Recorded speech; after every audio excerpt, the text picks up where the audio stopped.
ખેડા જિલ્લામાં ભારે વરસાદ બાદ ગંભીર પરિસ્થિતિ છે। નડિયાદ શહેરમાં અનરાધાર વરસાદથી પાણી ભરાયા।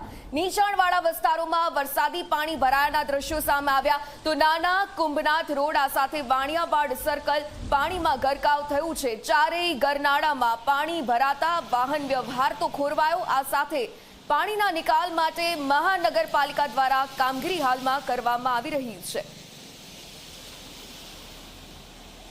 તો આ ગામ સમગ્ર રીતે હવે બેટમાં ફેરવાયું હોય તેવા પ્રકારના દ્રશ્યો છે। રસ્તો દેખાઈ જ નથી રહ્યો, ક્યાંક તળાવ ઉભરી આવ્યું હોય રસ્તાની વચ્ચે, એવા પ્રકારના તો આ દ્રશ્યો છે। પાણીના નિકાલની યોગ્ય વ્યવસ્થા પહેલા તો ન કરવામાં આવી। હવે મહાનગરપાલિકા તંત્ર આ સ્થિતિ થઈ છે ત્યારે મોડે મોડે જાગ્યું છે। જો કે મહાનગરપાલિકા દ્વારા આ બેટમાં ફેરવાયેલા દ્રશ્યો જે નોર્મલ સ્થિતિમાં લાવી શકાય તેના માટેના પ્રયાસો કરવામાં આવી રહ્યા છે। ચારેય તરફ આ ગરનાળું જે પાણીના કારણે ભરાઈ ગયું અને વાહન વ્યવહારની સ્થિતિ પણ ખોરવાઈ।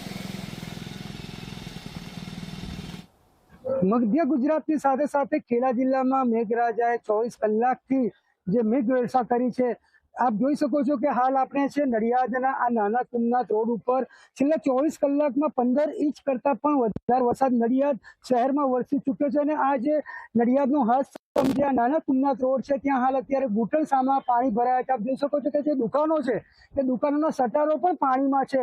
હાલ અત્યારે જે રીતે જનજીવન જે રીતે ખોરવાયું છે અને ખાસ કરીને જે રીતે 24 કલાકમાં 15 ઇંચ કરતા પણ વધારે વરસાદ નડિયાદ શહેરમાં વરસ્યો છે ત્યારે આજે સ્કૂલો અને કોલેજોમાં જે રજા જાહેર કરવામાં આવી છે। કલેક્ટરે જે રીતે 24 કલાકના કંટ્રોલ રૂમ શરૂ કર્યા છે અને નડિયાદના અલગ અલગ વિસ્તારો જે નીચાણવાળા વિસ્તારો છે ત્યાં જે કોર્પોરેશનની ટીમ અને હાલ અત્યારે જે રીતે બીજી અલગ અલગ જે એજન્સીઓ છે તે કામ કરી રહી છે। ખાસ કરીને જે પાણી ઉતારવા માટેની ખાસ જે પંપ છે તે પણ મૂકવામાં આવ્યા છે, પરંતુ જે રીતે વરસાદ વરસ્યો છે, મુશળધાર વરસાદ વરસ્યો છે તેને લઈને કંઈ ને કંઈ અત્યારે જનજીવન ખોરવાયું છે। નચિકેત મહેતા, ઝી 24 કલાક ખેડા।